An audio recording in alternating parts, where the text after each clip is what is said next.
Começando o programa nessa terça-feira, religiosamente a gente tem aqui a coluna Seus Direitos e hoje estou tendo o prazer de receber mais uma vez o Dr. Antônio Galvão. A gente Seja bem-vindo, doutor. Muito obrigado. A gente vai falar hoje na coluna sobre uma notícia recente de que o Superior Tribunal de Justiça decidiu que, em alguns casos, contas, salário e saldos de poupança podem ser penhoradas para quitar dívidas. Isso preocupa muitos brasileiros, pois essa medida, pode afetar diretamente o sustento das famílias. E essa decisão pode abrir precedentes perigosos, colocando em risco a dignidade humana e o direito básico de sobreviver com o mínimo necessário. Mais uma vez, doutor Antônio Galvão, o pobre está na mira, Quer dizer, vai pagar a conta, Vai pagar a conta. Não consegue se ter um minuto de paz nesse Brasil, Ednei? Um minuto de paz nesse Brasil, é verdade. Exatamente.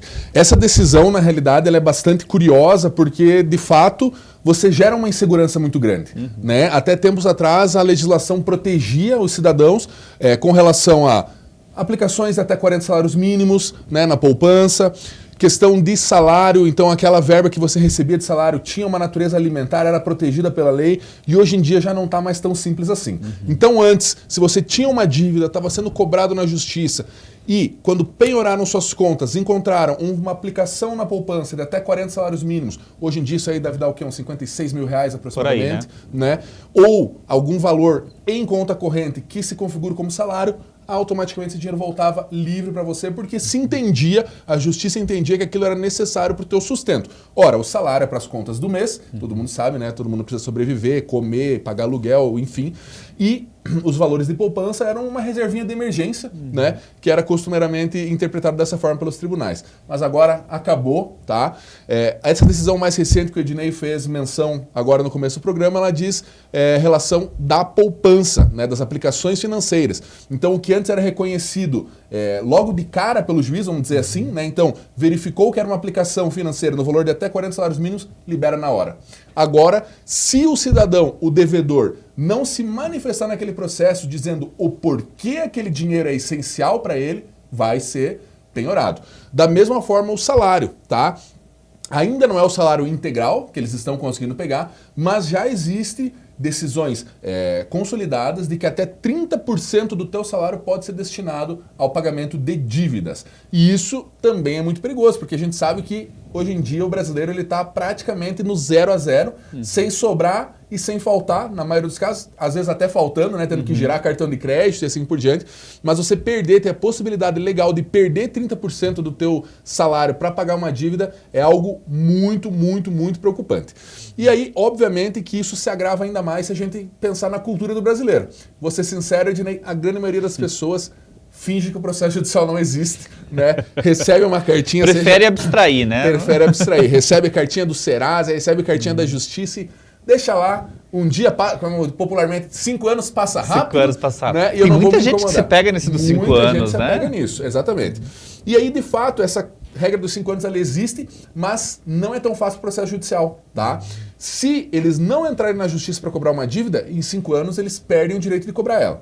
Mas se eu entrei com a cobrança daquela dívida na justiça, pode passar 20, 30 anos, ela ainda vai existir, você vai ter que pagar com juros e atualização monetária. Quer dizer, se ela vai para a justiça. Isso, exatamente. Então, vamos dizer assim, se a loja, por exemplo, ela coloca o nome da pessoa no SPC, aí é 5 anos. O Serasa é 5 anos. Mas se foi movida uma ação judicial contra essa empresa... Só quando pagar. Só quando pagar. Exatamente. E aí muita gente equivocadamente pensa, 5 anos passa rápido, vou ignorar, de repente passou 5, passou 10, uma dívida que era 2, 3 mil está em 50, 60, e como é que eu vou pagar isso agora?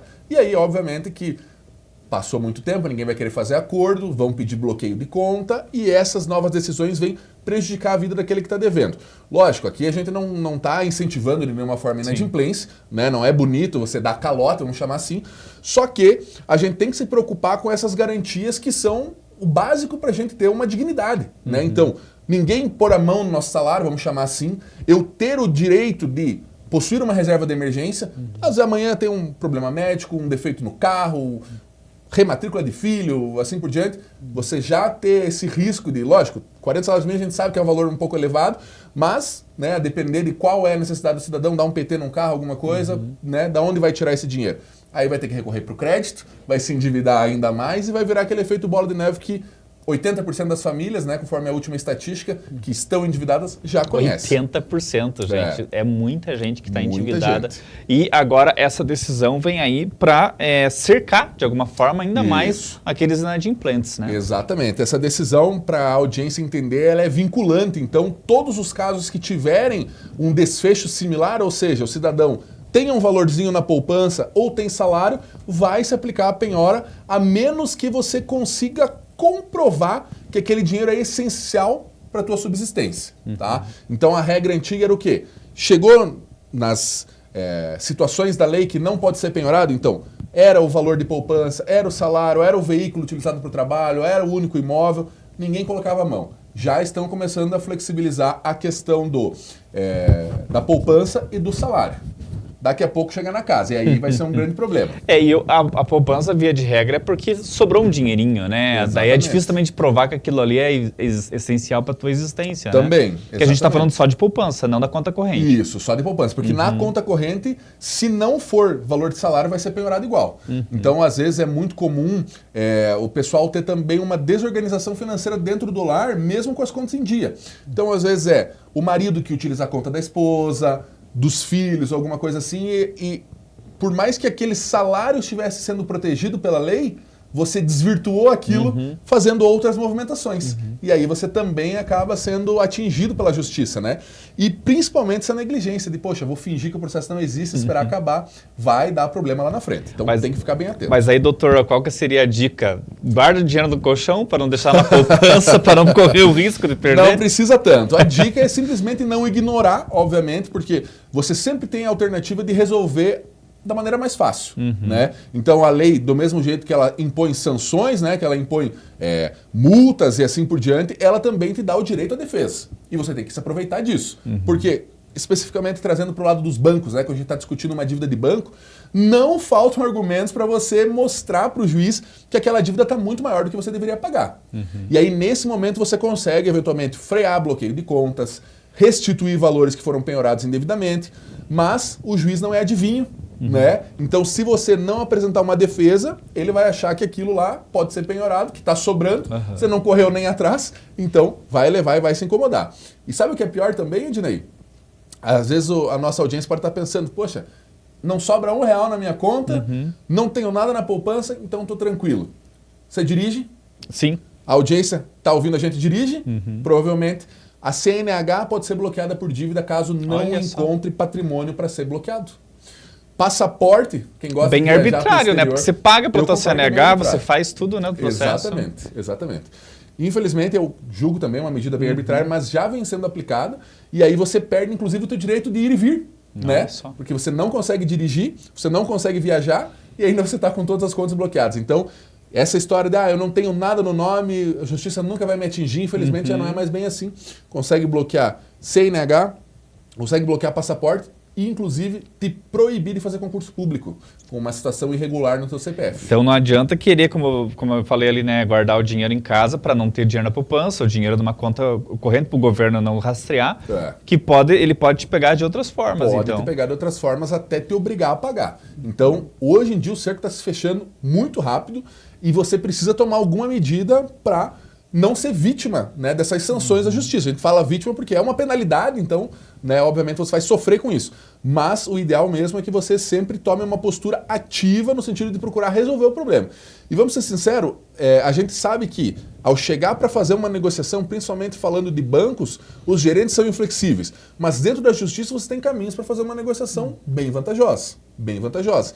E, inclusive, tem que aproveitar, né? Vou dar uma dica aqui para a audiência, que nós estamos nos encaminhando para o final do ano, e final do ano, todos os bancos, sem exceção, fazem campanhas de negociação, porque eles não querem ter que terminar o ano com alto índice de inadimplentes. Então, se você tem uma dívida com o banco, mesmo que ela ainda não esteja na justiça, considere começar uma negociação, porque pode ser que surja um bom desconto aí. tá? Tipo feirão limpa-nome, né, que faz E isso, o né? feirão limpa-nome, na realidade, ele é quando a dívida, o banco já desistiu de cobrar ela. Ah, já desistiu. Aí ele mandou para o Serasa ou para aquelas empresas recuperadoras de crédito, né, que ficam enchendo o saco da nossa gente, ligando e ameaçando e tudo mais. Aí já é outra conversa, mas também tem um bom desconto. Agora, se a tua dívida ainda está com o banco, vai até a agência, conversa com o seu gerente, que tem boas chances de você conseguir uma negociação. E se mesmo na agência você não conseguir uma negociação, porque às vezes o gerente, linha dura, a gente sabe, né, que é comum, consumidor.gov.br tem a opção de você solicitar uma renegociação através desse portal, tá? Ele é como se fosse um PROCON nacional.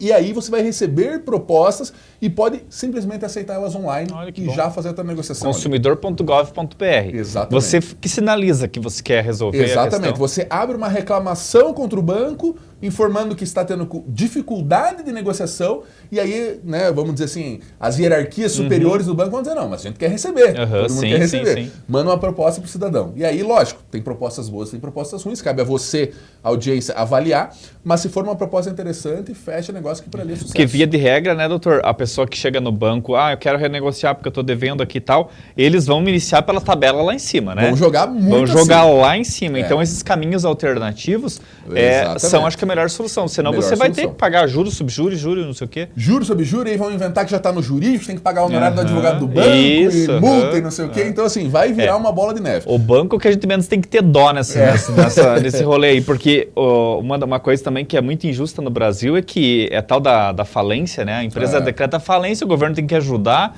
o banco. A Oi, por exemplo, é um exemplo notório, né? Que a Oi já dava um programa aqui, né? De tantas coisas que eles vêm lesando os consumidores e fazendo cobrança indevida. O senhor falou ali de ficarem ligando e enchendo o saco, né? Quando ainda ligam pra gente, a gente deve mesmo, tudo bem. O problema é quando ligam pra gente querendo falar com o João, com o José, com Maria, comum, né? Que eu não sei o que acontece se as pessoas dão o número errado por farra mesmo, e daí caiu da gente, né? Exatamente. Ou se aqui a gente, graças a Deus, nos livramos, mas tinha que ligavam atrás de um tal de Antônio, que não era o senhor, né? Porque o Antônio tem muitos por aí, né? Mas era um Antônio que eles queriam falar e aqui não tem Antônio nenhum, né?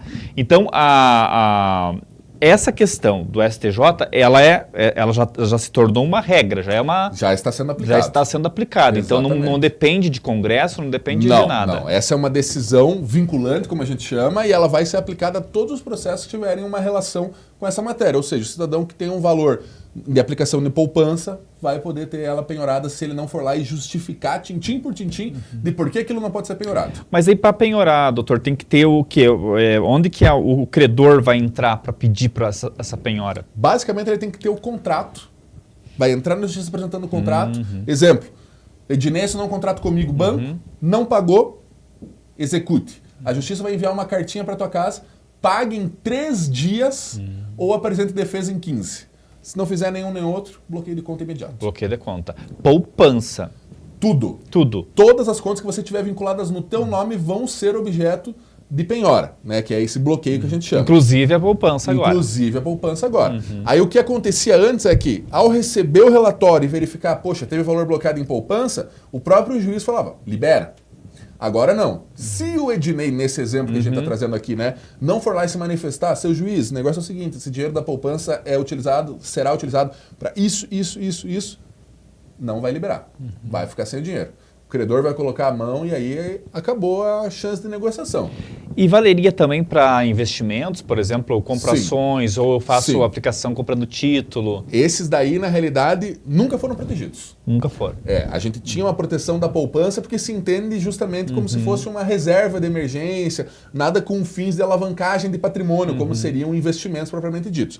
Se você tem títulos, ações, criptomoedas, enfim, imóveis até para fins de especulação imobiliária, a justiça já entendia que isso não tem caráter de subsistência. Sim. Né? E não tem, né? Realmente não tem. Então eles já penhoravam direto. Não tinha choro. Tá?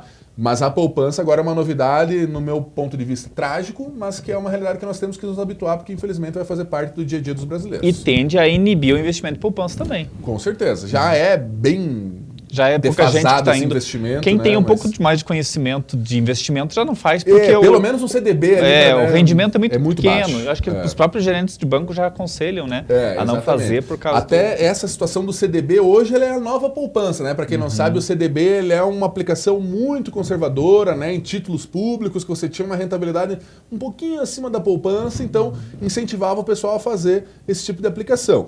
Existiam até algumas decisões que equiparavam esse tipo de investimento à poupança e traziam uma impenhorabilidade no momento anterior, ou seja, antes dessa decisão que nós estamos debatendo hoje, mesmo que fosse uma aplicação em CDB, um título público, não poderia ser colocado à mão para fins de liquidar essa dívida. Agora já não é mais assim, né? Se já tirou a poupança, que vamos dizer assim, que era o maior baluarte ali de resguardo financeiro, quem dirá aplicações? Quem Então dirá tem que tomar aplicações, cuidado. né? Tem que tomar bastante Quando o doutor cuidado. fala em conservador, é algo mais seguro, né, doutor? Que Isso. seria, porque hoje quando você fala em investimento, no mercado financeiro, fala-se muito de risco, né? Risco. Isso, justamente. Mas o CDB seria o mais Isso. seguro. Sem risco, né? Sem Vamos dizer risco, assim, né? É difícil acreditar que o governo vai quebrar.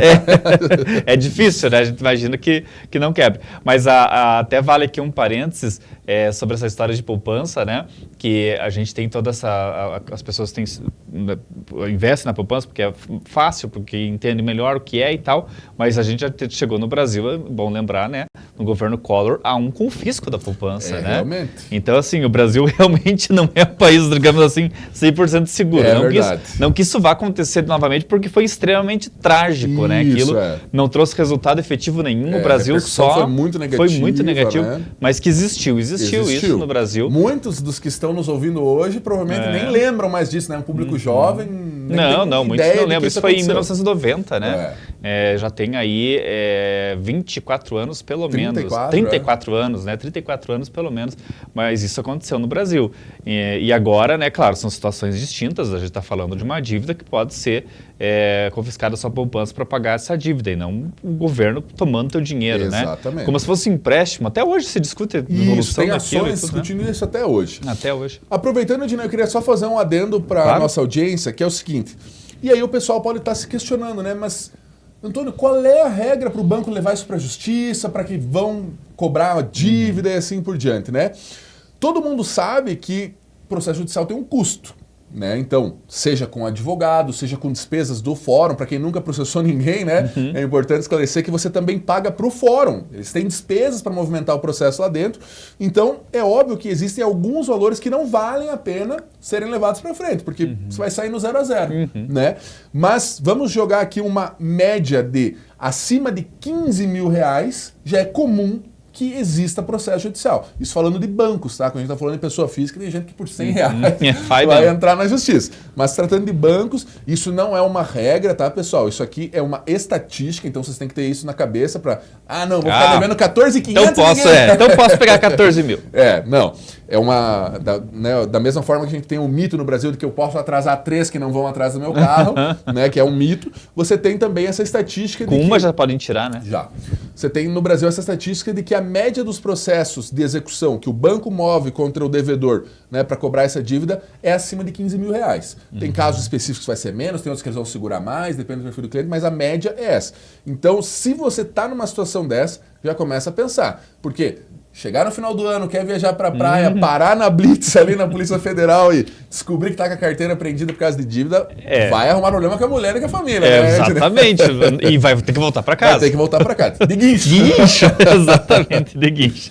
Doutor Antônio Galvão sempre trazendo para a gente temas super importantes e interessantes que mexem com a nossa vida, né? Isso é informação e prestação de serviço que eu acho que é muito importante a gente sempre ter e a gente sempre estar ligado. E quem assiste aqui o programa sempre tem, porque toda terça a gente traz algum aspecto do direito que interfere na sua vida. Doutor, sempre um prazer recebê-lo. Obrigado. E claro, já está convidado a retornar, sempre falando nessa área de direito do consumidor, os direitos que você tem aí quando você faz um contrato, enfim, nesse sentido. Muito obrigado, doutor. Exatamente, eu que agradeço.